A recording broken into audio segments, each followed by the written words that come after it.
Next up we have Shingo. Thank you for the introduction. My name is Shingo Kono. I'm a postdoc in the Kippenberg group at EPFL in Switzerland. Today I'm going to talk about our new findings that our long-lived transmon qubit are actually sensitive to the mechanical shock, even vibrational noise from the pulse tube that you use for dilation fridge. So here's the introduction. That, as you know, quantum error correction realizes large-scale quantum computing, but it requires a large number of qubits with physical errors that should be smaller than some certain error threshold. And more importantly, it requires these physical errors should not be correlated. Instead of a recent nice demonstration of surface code, but still physical error is now limited by their coherence times. So we need to improve more. However, a higher coherent qubit are more sensitive to a small change in environment. For example, your two superconducting qubits are limited by the two-level system. Your large relaxation time is fluctuating a lot. And also, recently, a researcher reported that ionizing radiation generate correlated parity jump or decays. So it is more and more important to understand what loss mechanism limits your state-of-art superconducting qubits. And fortunately, we recently developed a very long lifetime, so we now really want to know what limits our coherence time. Here's our samples. Now we developed the niobium-based transmon qubit on silicon substrate. We pattern the niobium, and after that, we deposit the aluminum junction on it. And as you can see, we have a 4-frequency fixed transmon qubit with individual readout resonators and sharing the passive filters. And we can control and read out all the qubits simultaneously by frequency multiplexing. And here is our system parameters, nothing special. And also we put this sample in our sample packaging. And then we cool down and measure it. Here's the results from our samples. We realized more than 400 microsecond T1, and also T2 is comparable with T2, so it's really great. So now we focus on characterizing the what loss mechanism limiting our coherence times. First thing we can do is just simply measure the T1 for long period. Here we measure all the 4 qubits for more than 2 weeks.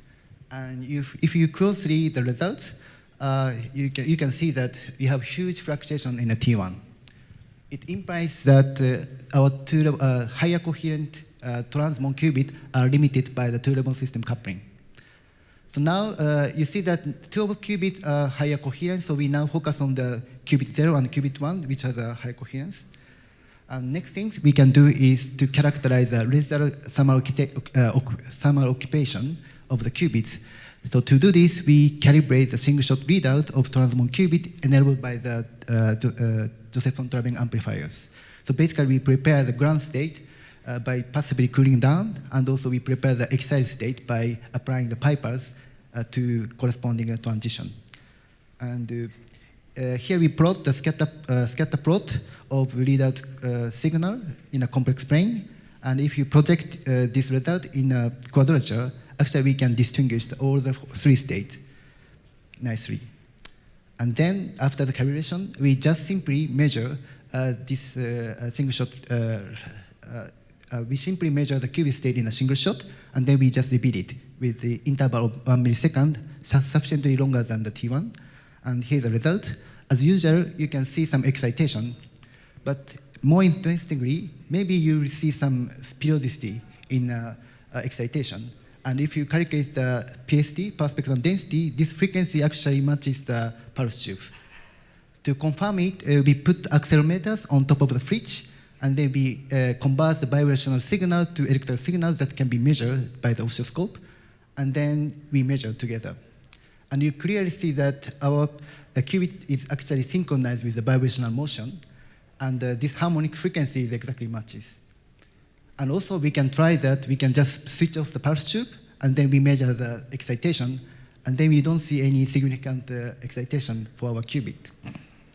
And we also plot the histogram of the reader's signal And when the pulse tube cooler is off, actually we achieve the high initialization fidelity, 99.9%, by just passively cooling down the qubit to the ground state. And interestingly, when the pulse tube cooler is on, first of all, you can see that there's a significant probability in a second excited state. It's very harmful for the quantum computation because we need an additional reset protocol to get back into the computational subspace. And also, we can calculate the effective temperature for each transition, GE and EF. And we also see that this temperature doesn't match. It means that the qubit path is not simply heated up by the mechanical shock. And now you see that our qubit is very sensitive to the mechanical shock. And you can imagine that mechanical shock is kind of global effect, so which may cause some correlated errors. So we want to study. So here we measure the qubit simultaneously, 2 qubits, and then we here now plot the quadrature of the 2 leader signal. And then here we are interested in initialization error, so we just distinguish G or not. And then if the pulse tube is off, you don't see any correlated excitation. But when the pulse tube cooler is on, you see that the probability of the simultaneous excitation is much larger than the product of the excitation. This is the signature of the correlation. And to be competitive, we can also use the Matthew correlation coefficient to characterize the correlation. And you can see that now, when the pulse tube is on, we see the significant correlation for the initialization protocol. And then, moving forward, now we're also interested in how much excitation probability we have in a time-resolved manner. So to measure it, basically we repeat this measurement several times. And of course, the pulse tube shock is not synchronized with our qubit measurement. So we see some random phase. But now we have a vibrational signal, so we can just time align the qubit results. And then we can synchronize our qubit measurement with the vibrational motion. And then basically we just repeat it. And then we can see some strange shape, some structure in a qubit measurement. And also we have now enough data in each time slice to calculate the population.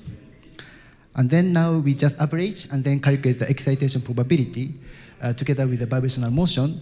And first of all, at some point, at some time in the period, we get a large population. And it is actually 100 times larger than the other time. And also you see many strange peaks in our excitation probability. And unfortunately, our accelerometer only works up to 10 kHz. So we cannot completely match the vibrational signal and the excitation probability.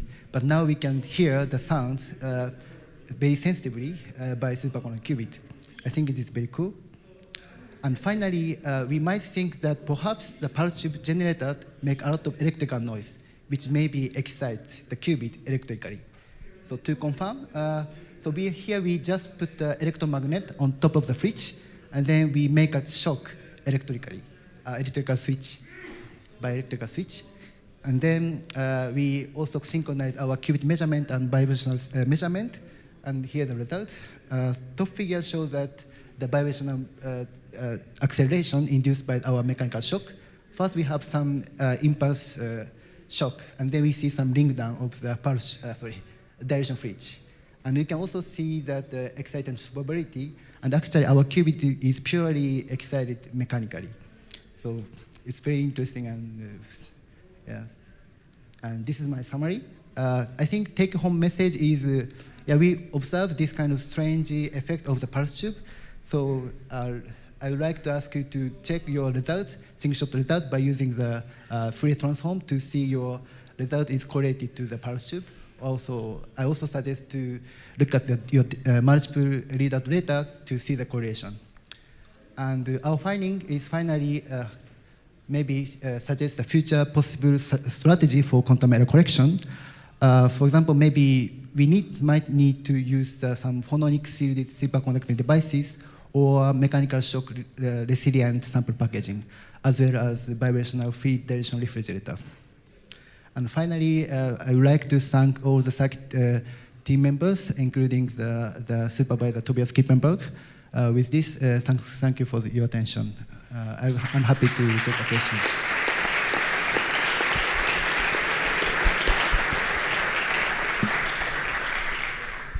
Thank you. That's very interesting stuff. I have actually several questions. First, what's your diffraction fridges? Second, what's your DR? What kind of DR you are using?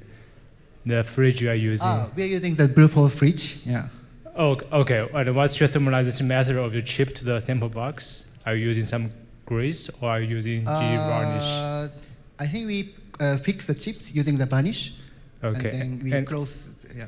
And were you able to measure recovery rate of your excitation of the qubit? Recovers. Like when you have qubit excitation, have you measured recovery rate of there? Yeah. So it just simpling down. Yeah. And do you have any, are they from like quasi-particles or thermal excitations or phonon stuff? Actually, for our qubit, it's not charge sensitive, so we cannot measure easily the parity jump. So this is, I think, maybe next step. Yeah.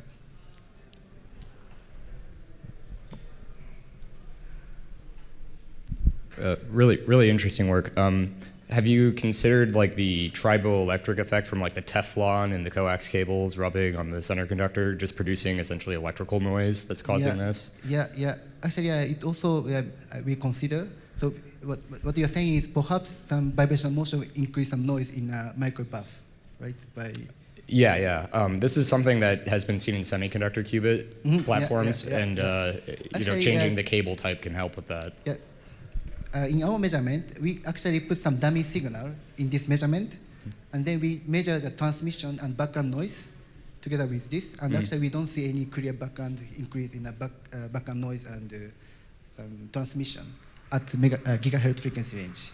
But we could not measure the higher frequency transmission and the background noise. So, but at least the microwave regime, we don't see any difference in the microwave field. Okay, cool. Yeah. Thanks.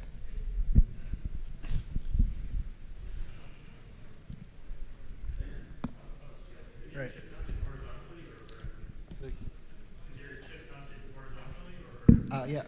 Actually, so since our group is working on the electromechanics, so our sample space is very small. So we put the chip, the holder in horizontally, and then we put the chip in this side. Yeah, it's very strange, unique. All right, let's thank our speaker one more time. Thank you very much.